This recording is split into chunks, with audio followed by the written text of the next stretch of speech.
In Memphis, Tennessee, a horrible crime terrified local residents. Most never heard the young mother's screams, but they felt the loss.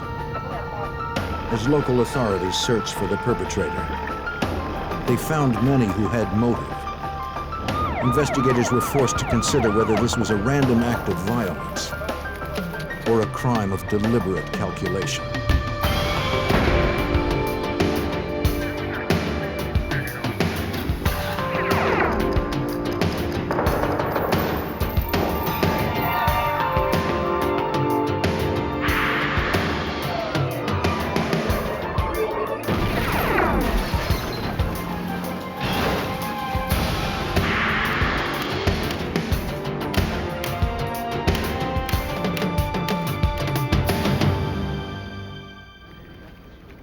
When a wealthy young woman was abducted in front of her in-laws' home, the police had no shortage of suspects. The 25-year-old victim left behind a tumultuous marriage, an ex-husband, and old boyfriends. All were on the FBI's short list. I'm Jim Kallstrom, former head of the FBI's New York office. As suspects are interviewed, the case grew no clearer. To find the woman and her abductor, investigators would have to first determine the motive.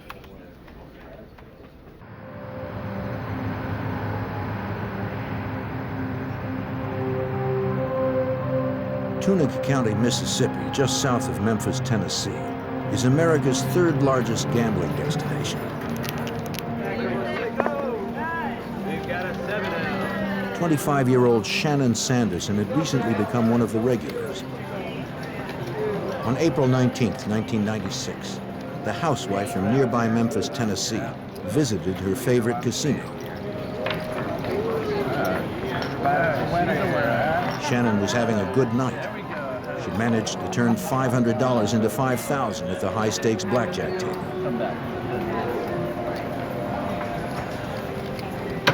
At 3:30 a.m., she cashed out and headed home. Sure. Can I have security? Security. When players win big, most casinos provide a security escort to protect customers from theft. This casino was no exception. Upon Shannon's request, a guard followed her to the parking area. Oh, great. It was an hour's drive to Shannon's home in Memphis through secluded roads. She knew the route well. She loved to win, but could afford to lose. Less than a year earlier, she'd married her boss, a multi-millionaire who was 33 years her senior.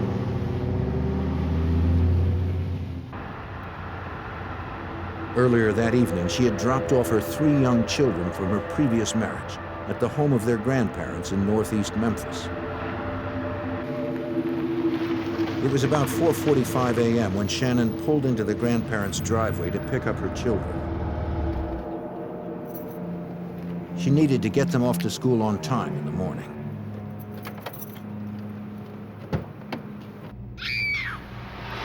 Did you hear that? Inside the house, Shannon's former in-laws were awakened by a piercing scream. Her former father-in-law rushed to the window to see Shannon struggling with someone in a baseball cap. He raced to assist her. Neighbors also heard the commotion and witnessed the crime. Within seconds, the mother of 3 had been abducted less than 50 feet from the front door.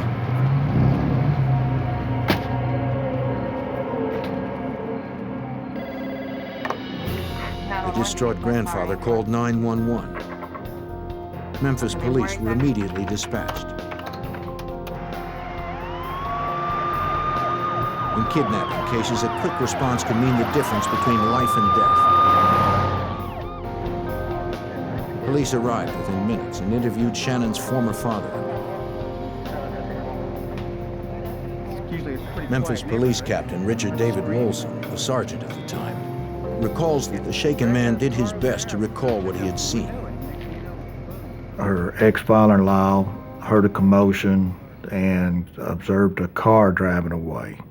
At the same time, some other neighbors on the street heard the commotion and also looked out and saw a car drive away and gave a description of the driver and description of the car. I think that's an interesting thing. This one piece will make 52 layers. Watch on mobile devices or the big screen, all for free. No subscription required. Download Veely now. Despite the dim light, witnesses agreed that the driver had worn a red baseball cap. But their descriptions of the vehicle varied. Some described it vaguely as dark-colored and sporty. She was by herself. Another witness was certain that it was a maroon Chevy She Beretta. dropped the kids off by herself too, so. None of them could describe the driver's face. It was, like I said, that was hard. On the driveway, close to the street, police found 2 metal buttons assumed to have been torn from Shannon's clothing. Close by, they recovered a single artificial fingernail. The victim's car was searched, but police found nothing to suggest the identity of her abductor or Shannon's whereabouts. Her ex-father-in-law had seen Shannon earlier that evening when she had dropped off her children.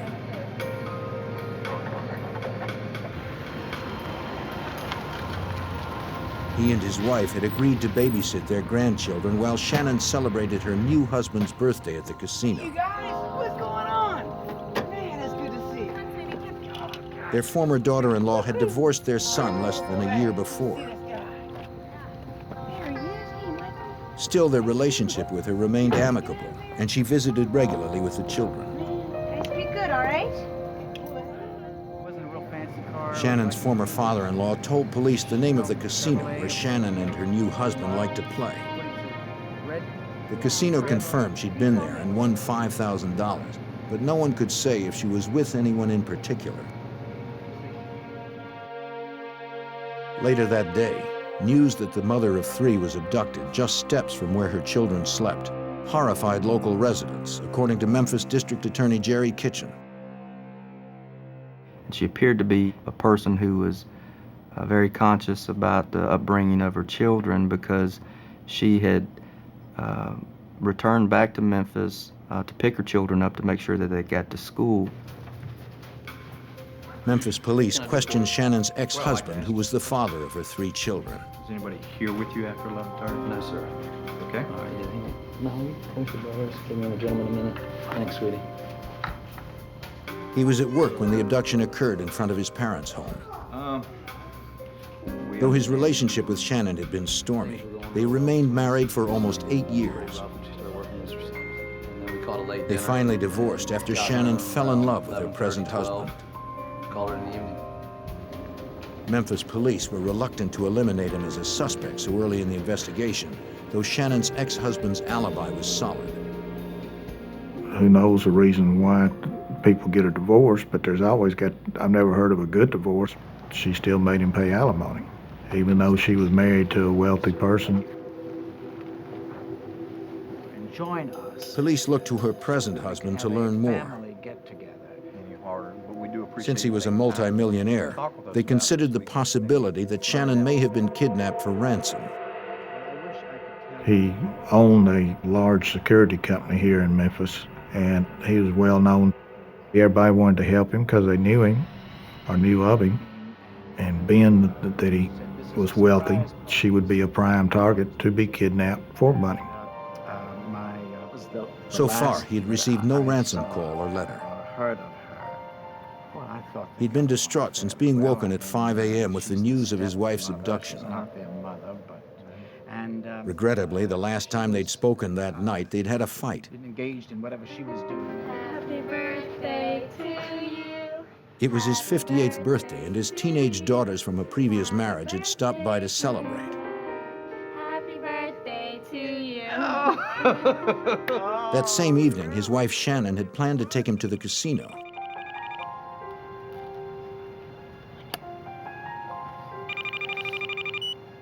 Hello? Hi, sweetie. After dropping off her children, she called to say that she was on the way to pick him up.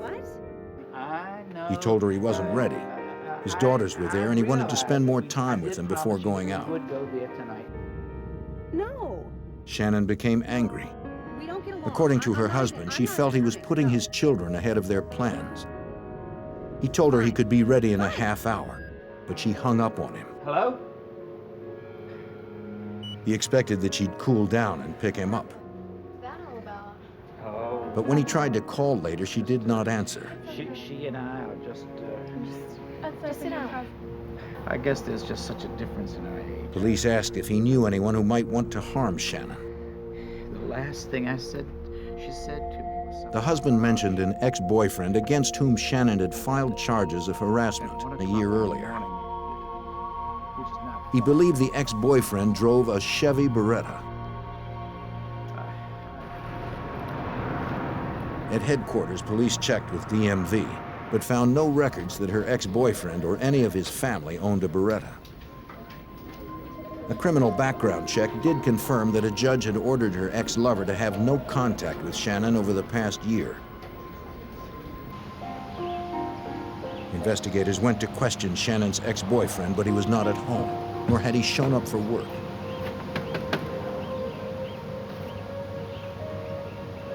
His sister lived in the same neighborhood, a few blocks from where Shannon had been abducted.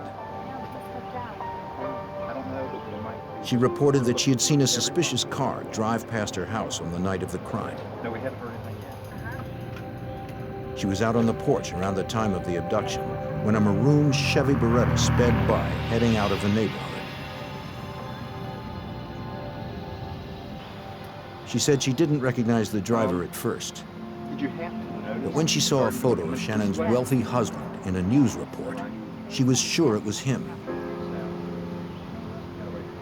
Though Memphis police had first considered the possibility that Shannon had been abducted for ransom, they now began to consider another possibility. It's always in the back of your mind due to her being married to a wealthy person and the difference in their ages that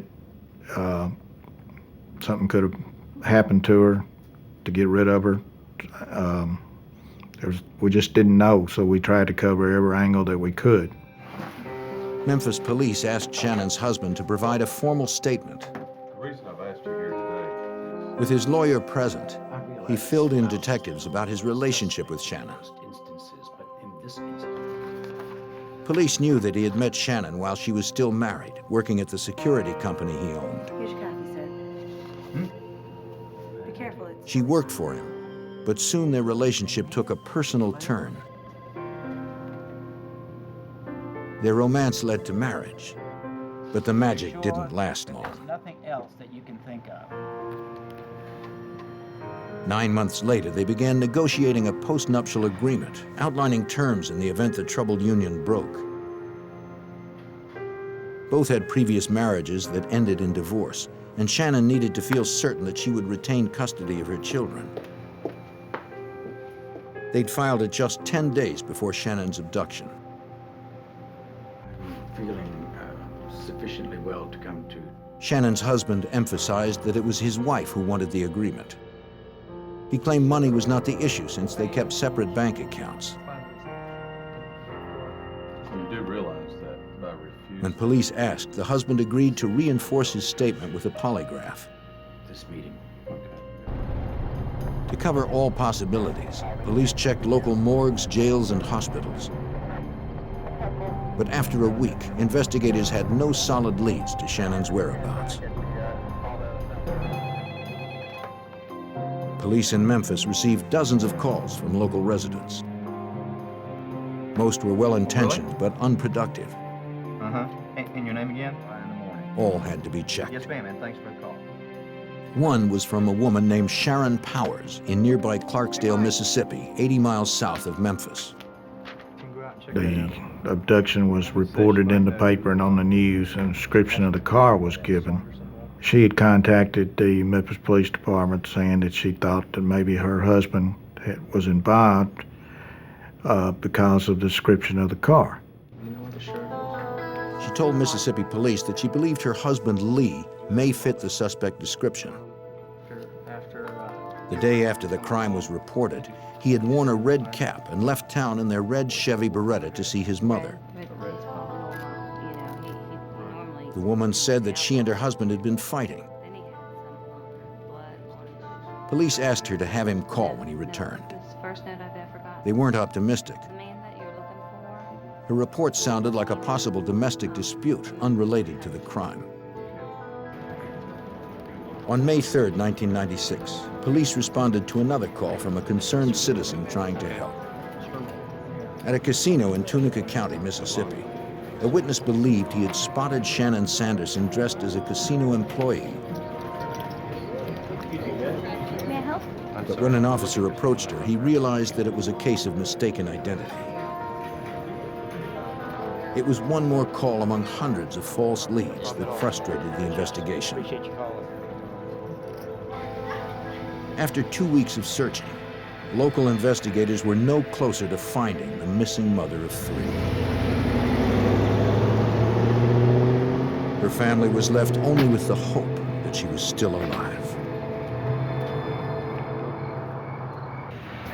In the spring of 1996, Memphis police continued their search for 25-year-old Shannon Sanderson, who had been abducted from the front of her former in-laws' home. Investigators had questioned her wealthy husband, past lovers, and area residents, but none offered clues to her whereabouts. In any investigation, authorities try first to eliminate those people closest to the victim. After more than 2 weeks of searching, Memphis Police Captain Richard David Rolson feared that time was running out. Due to her past boyfriends and lovers, we just didn't know what happened, but as the days went by, the chances of finding her alive were slimmer and slimmer. On May 6th, Shannon's ex-boyfriend finally came in for questioning. Friend of yours? No. He had only recently completed his year-long probation of harassment charges against Shannon. He claimed to be asleep in his mother's house at the time of her abduction. According to the ex-boyfriend, he avoided Shannon as his probation required, but Shannon continued to call him, complaining that she wasn't happy with her new marriage. He added that he would have to talk to his lawyer before agreeing to take a polygraph. He remained a potential suspect. But as with Shannon's husband, no hard evidence existed to prove nor disprove his involvement. Then, on May 9th, 1996, 40 miles south from where Shannon had been abducted, sheriffs in DeSoto County, Mississippi were called to a rural plot of land in the town of Eudora.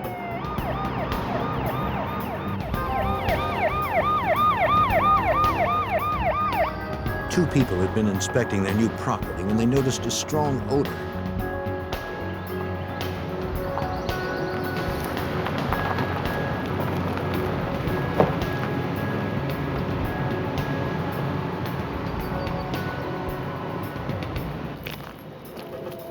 Then they discovered a woman's decomposing body.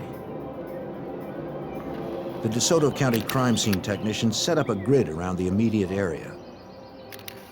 Item. They conducted a line search, looking for anything that might be a clue. Go. They labeled and recorded every item they came across as they drew closer to the body. 15 feet away, they found a woman's high-heeled shoe. Go.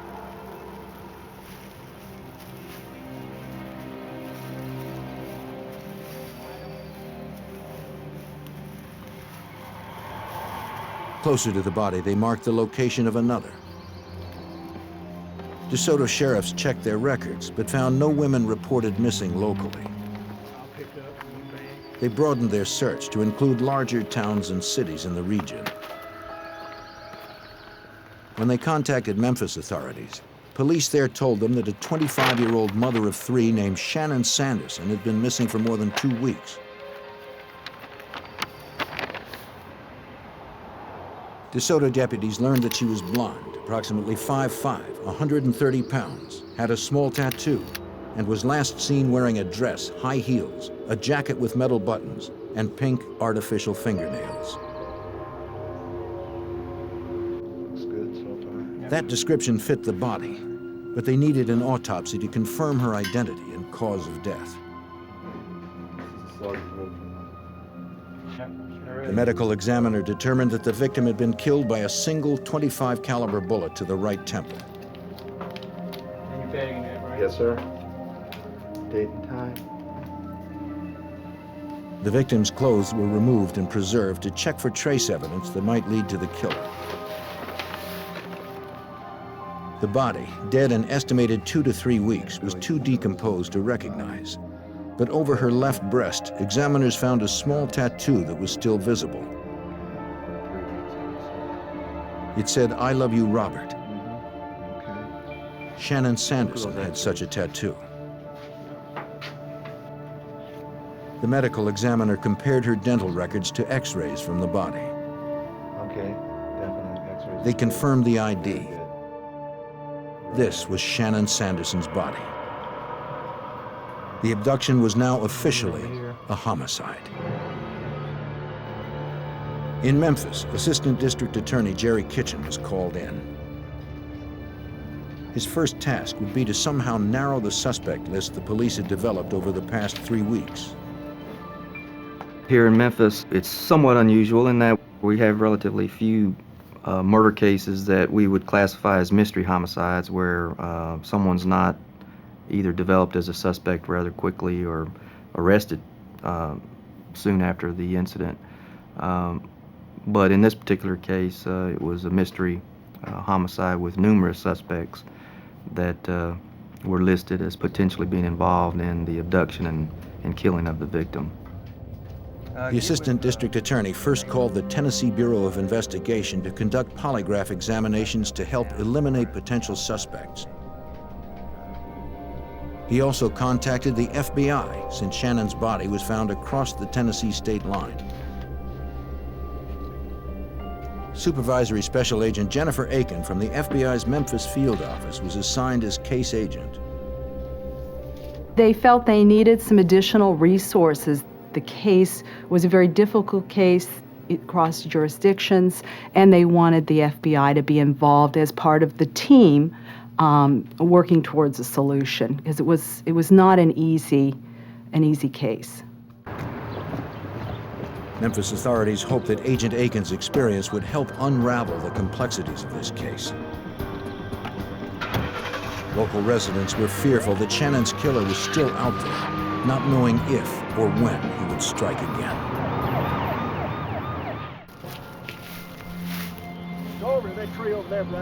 In the spring of 1996, the body of 25-year-old Shannon Sanderson, a mother of 3, was found in Eudora, Mississippi, 40 miles from her Memphis, Tennessee home.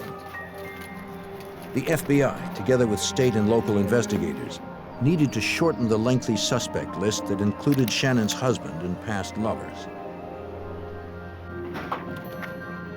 Assistant District Attorney Jerry Kitchen hoped polygraph examinations could help focus their search. This investigation was difficult in that there were a lot of suspects in this particular case. Throughout the victim's life, she had, of course, been divorced. And naturally, in any type of murder case, you do focus in and you do look at relatives or acquaintances or husbands, any type of relationship that the victim may have been involved in that could lead back to some type of dispute or domestic violence.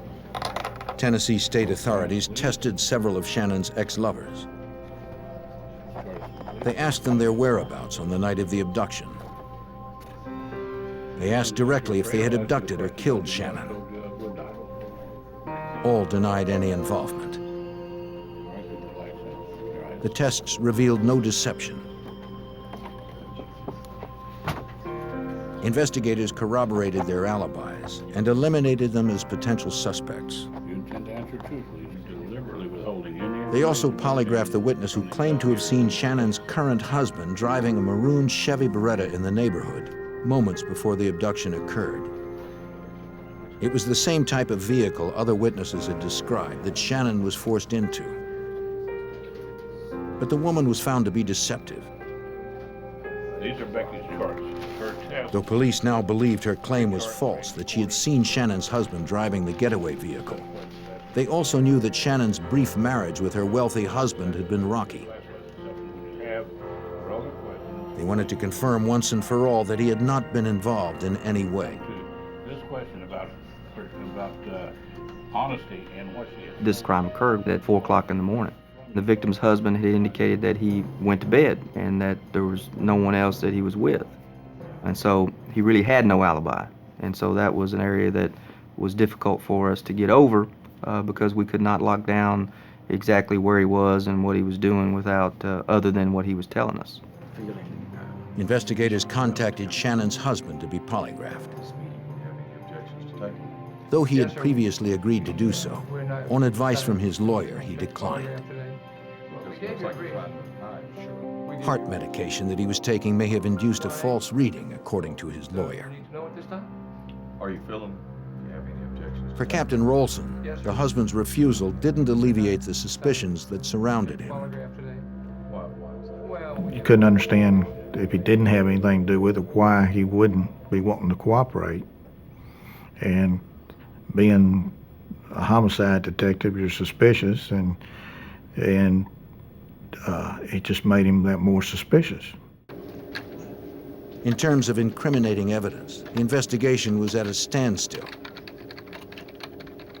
Supervisory Special Agent Jennifer Aiken hoped to refocus the investigation by examining leads that may have been overlooked.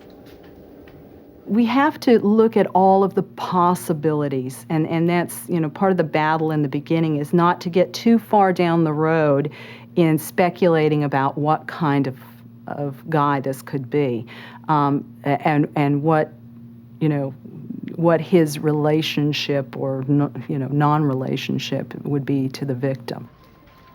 What we did then is identify what other possibilities do we still need to explore.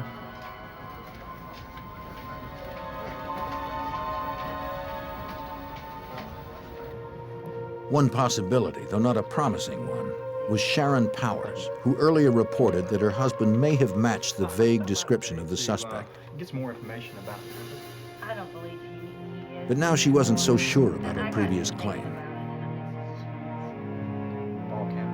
She told police she'd overreacted, reinforcing their belief that she'd only been trying to get back at her husband for leaving her. Yeah, so it couldn't have been him. She said that her husband had left town, that they had had some, marital disputes. They felt that perhaps this report was really just sort of sour grapes and that she was trying to get her husband, maybe estranged husband, into trouble of some kind. And so they really just simply did not know how much weight to give this rather conflicting and kind of half-hearted story that she was telling. Though her husband wasn't a serious suspect, police wanted to talk with him. A bulletin for Gerald Lee Powers was issued that he was wanted for questioning in Tennessee. FBI agents and Tennessee investigators met to review the casino surveillance tape of the blackjack table where Shannon had won the now missing $5,000. Her growing pile of chips would certainly make her an attractive target. They viewed the tape to see if a stalker could be seen. But if that was the killer's intention, Agent Aiken questioned why he would wait so long to make his move. Clearly, she had been winning for a while. She was there late at night. There were a number of factors that made her visit to that casino rather high risk. And yet we had this abduction occurring almost an hour to an hour and a half after she left that environment. So first we had to determine, did it have anything or nothing to do with her visit to that casino? The tape showed Shannon, but was inadequate to reveal whether she was being stalked. Investigators were no closer to finding the truth. As they contemplated what to do next, the investigation veered in an unexpected direction. On May 22, 1996, near Hebronville, Texas, 750 miles from where Shannon was seen forced into a car described as a Chevy Beretta, a vehicle fitting that description erratically swerved away from a border checkpoint. The vehicle had Mississippi plates. One of the patrol guards raced after it, believing the driver to be a potential border jumper or smuggler.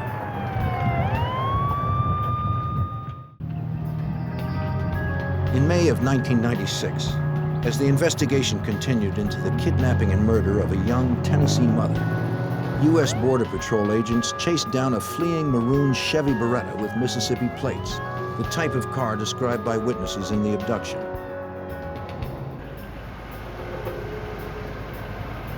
Caught at a dead end, the suspect resisted. Drop it! Drop the knife! Up against the car! Up against the car! Then backed down when confronted by the agent's gun. Give me the other hand. Give me the other hand.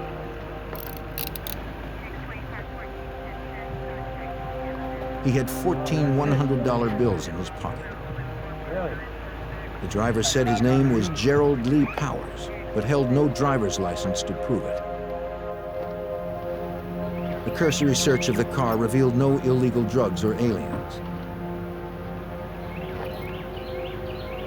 But in the trunk, border agents recovered a stolen weapon registered in Arkansas.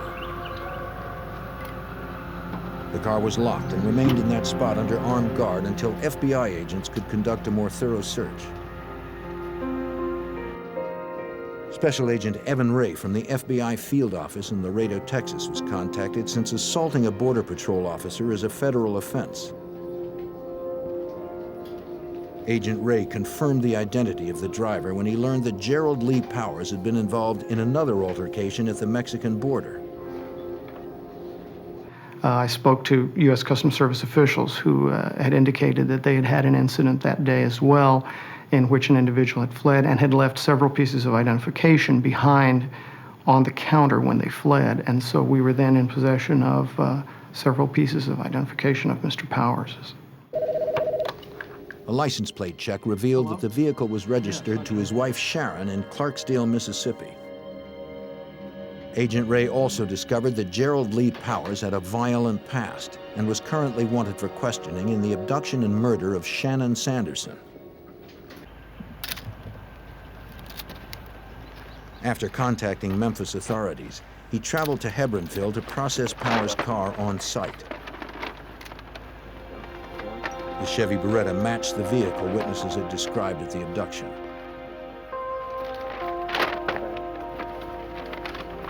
Agents hoped something inside would link the vehicle and Powers to the murder of Shannon Sanderson. A sheet and pillowcase, along with the trunk liner, were bundled into evidence bags. All right, let's tape this stuff up. We'll get it back to headquarters. When you're retrieving evidence like that, you have no idea what the results of the laboratory examinations are going to be in the end. You just try to get the best and the most evidence that you can and let the lab do their job. Agents were less hopeful they'd find something in the car's interior since it appeared to have been recently cleaned and vacuumed. Hundreds of miles from the nearest evidence response team, Agent Ray improvised with the tools he had at hand. One item that we needed to search for were hairs and fibers in the back seat area. We didn't have the specialized equipment that the evidence response team would have, and so I used an unopened lint roller that I had at the office of the type one might use on a suit as an adhesive lift. Initially obscured by the front seat, the agent found a pink artificial fingernail on the floor. It was similar to those the victim had worn at the time of her abduction. Memphis prosecutor Jerry Kitchen believes this could be the clue that could definitely place Shannon Sanderson in Powers' car.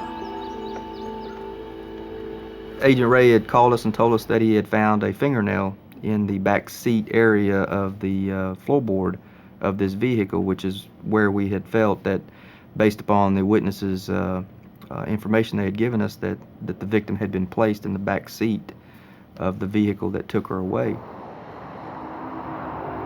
Memphis authorities came to Laredo to question Gerald Lee Powers about the murder.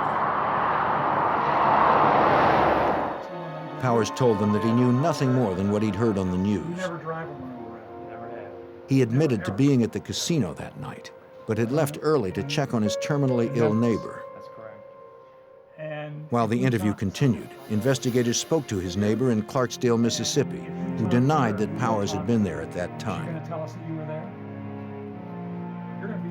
We weren't 100% convinced Gerald Powers was our suspect. We just felt it was kind of suspicious that he was trying to give a false alibi, and that, of course, the neighbor was very ill and could have been mistaken because he had been there at different times. Investigators hoped that Powers' wife, Sharon, might be able to corroborate the neighbor's statement. She had initially told police her husband fit the description of the suspect who witnesses glimpsed at the abduction. A man who wore a red baseball cap. Now she added that he made frequent trips to the casino where the victim had spent her last night. Still, she did not know if he had visited their neighbor that night, and denied that her husband had anything to do with the abduction and murder of Shannon Sanderson. Investigators feared they might just be wasting their time, but FBI Special Agent Jennifer Aiken wasn't so sure. We sensed her ambivalence. We knew that she, had come forward, even with her kind of half-hearted story. We knew she'd come forward for a reason and that there was more she needed to tell. Seconds later, Gerald Lee Powers. Agent Aiken realized that she would need to invest a great deal of time to develop the trust of Sharon Powers. It's tremendous. As the dialogue with Sharon Powers continued over several weeks, the FBI contacted Tom Scott, director of surveillance at the casino where the victim had gambled prior to her abduction. Scott was asked to confirm if Gerald Lee Powers had been recorded that same night on any of the 600 cameras in the 95,000 square foot casino. Jennifer Aiken from the FBI gave us a basic description of what the suspect possibly was wearing on the night in question. And that's what we went with as a general description, from color shoes to jeans to a certain type jacket and possibly a ball cap. Any given day, you can have approximately 3,000 to 10,000 people within a casino. Scott and his team searched hundreds of hours of footage, looking for a man in a red baseball cap and yellow shirt. Their main focus was the blackjack table where Shannon spent most of the night. If the suspect was stationary, it's pretty easy. But in a casino, it's quite an exciting place to be in, and everybody kind of wanders around, and they go to slot machine to slot machine, or restaurants, or table games. We could not locate the individual. Investigators looked to Sharon Powers for more detail about her husband's activities that night. They did what they could to make her feel comfortable. One of her neighbors, a police officer, provided her with reassurance and support. She was a woman, torn between her empathy for the victim and her feelings towards her husband. She was in love with this man. I think it was difficult for Sharon to accept the fact that the victim had been a mother of 3 young children. She herself was a mother of 3 children, and very much related to the victim. Slowly, Sharon Powers worked through her internal conflict. She began to open up, revealing what her home life was like with her husband, Gerald Lee Powers.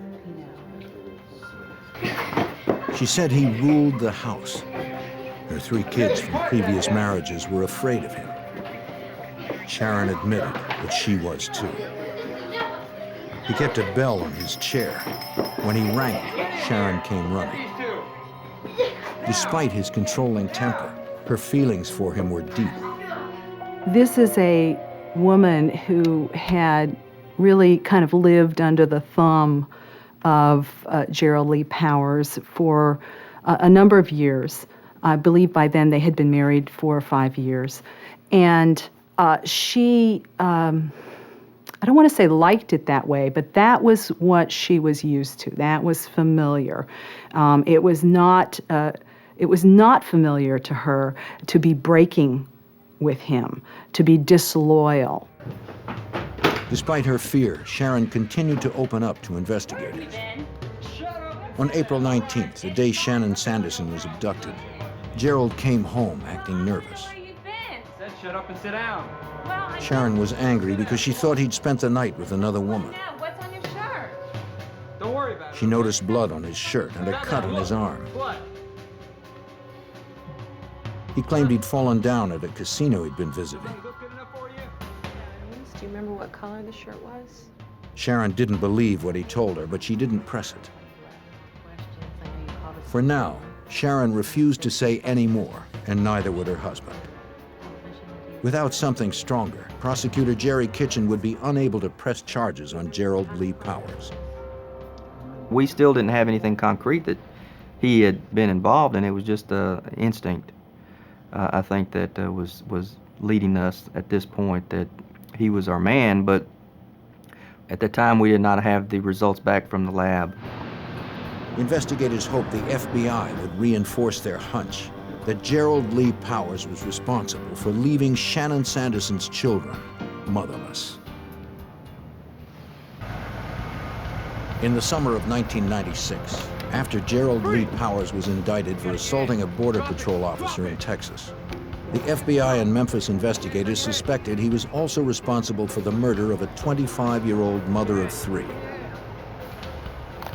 But lacking physical evidence, Memphis prosecutor Jerry Kitchen was unable to charge Powers for his involvement, or to know for certain if one of the victim's former lovers had hired him to commit the crime. There was always that possibility. The way she was killed and the manner in which she was abducted, that it appeared like it wasn't just something random, that it had been something planned.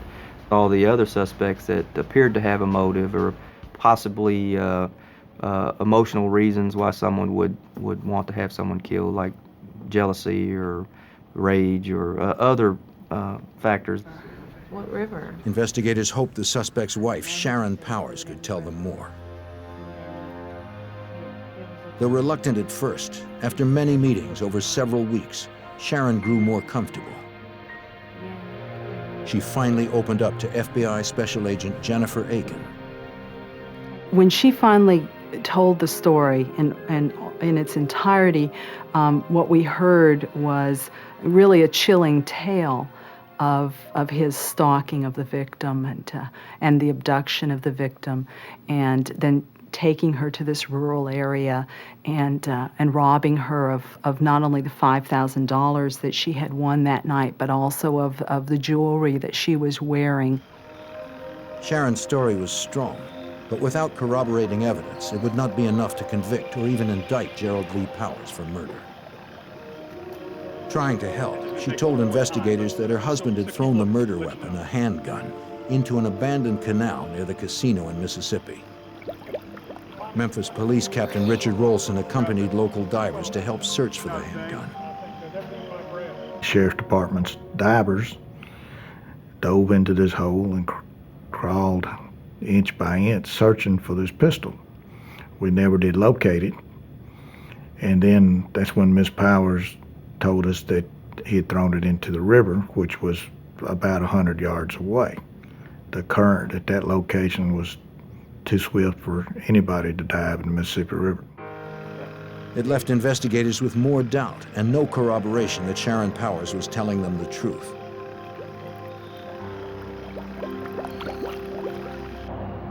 The suspect's wife also told them about a school bus driver from Mississippi whom her husband believed had seen him close to where he dumped Shannon's body. Did you happen to notice the driver for us? No, I didn't notice. Police tracked down the driver who confirmed Sharon's story.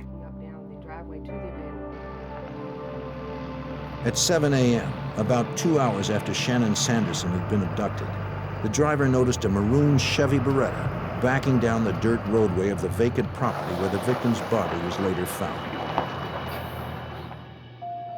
The bus driver remembered it because the property had been vacant for so long. Okay, that's what we need to know. But the driver didn't see who was in the car and didn't get the license plate. But I did notice the car. Searching for further corroboration, investigators turned to Tom Scott, director of surveillance at the casino. This time, Sharon Powers provided them locations of where to look for her husband in the 95,000 square foot casino. We did a recreation and did a walkthrough on where, if we were the suspect, where we would have gone through certain areas. And we pulled some tapes. Eventually, we were able to identify just from his shoes in a particular location where the suspect was standing. We pulled a bunch more shots, connected the shoes. We finally put some legs to the shoes, and we're able to identify a person in a distant shot walking through the casino from the upstairs looking down towards the suspect. We then connected more shots and followed the suspect down an escalator, walking past the table where the victim was playing, and followed the suspect out through our front door on videotape. The video was compelling and confirmed Gerald Lee Powers was in the casino that night, but it didn't prove that he had abducted or murdered Shannon Sanderson. Hoping for physical evidence that would connect Powers to the victim, investigators searched behind a tavern in Mississippi where Powers' wife claimed he had buried the victim's jewelry. The suspect had told her they were wrapped in tinfoil under a couch in the back.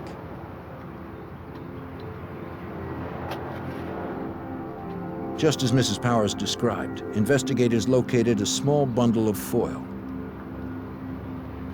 Inside, they found pink plastic wrap holding rings identified by the victim's husband as belonging to Shannon.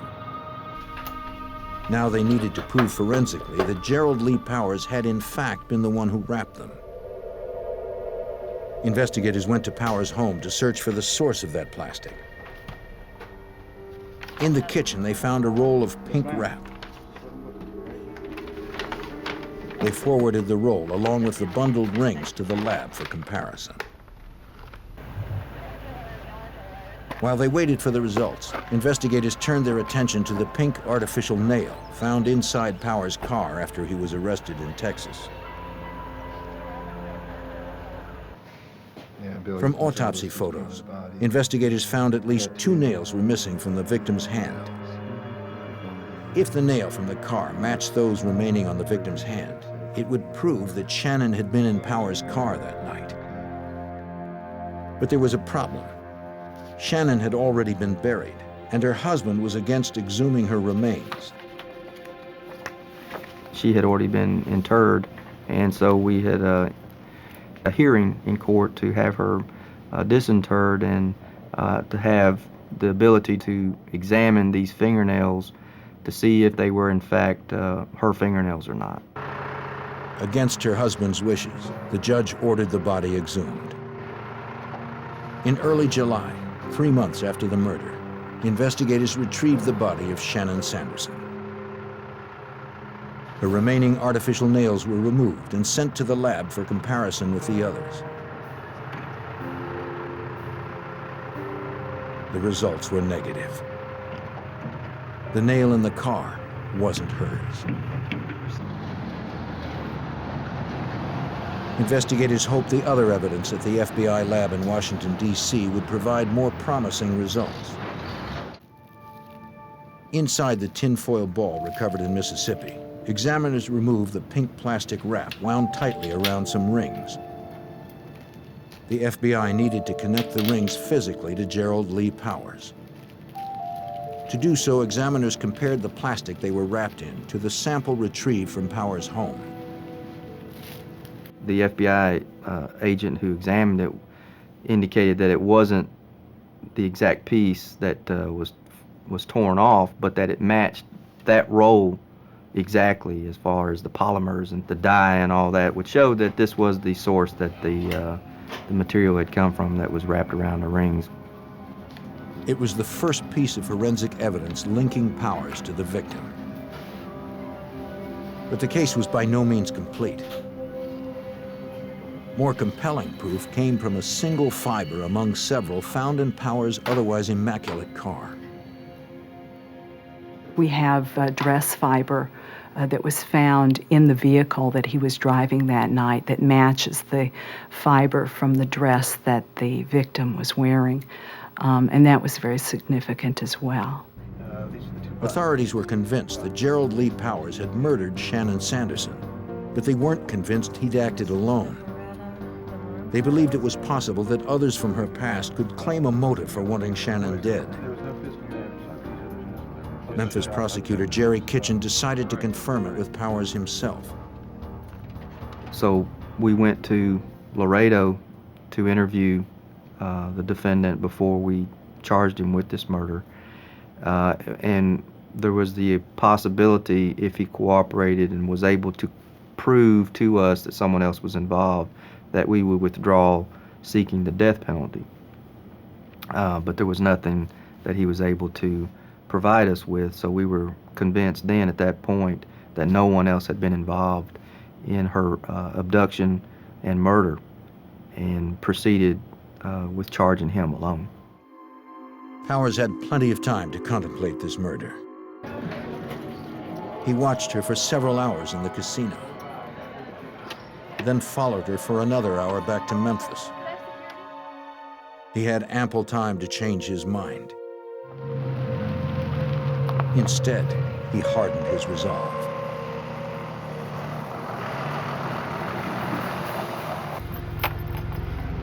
Get out of there! He abducted a mother of 3, robbed her, then shot her at point blank. Get in there!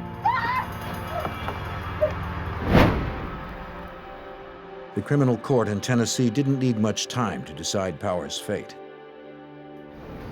After deliberating only 15 minutes, the jury recommended death for the murder of Shannon Sanderson. Gerald Lee Powers awaits execution at Riverbend Maximum Security Institution in Tennessee.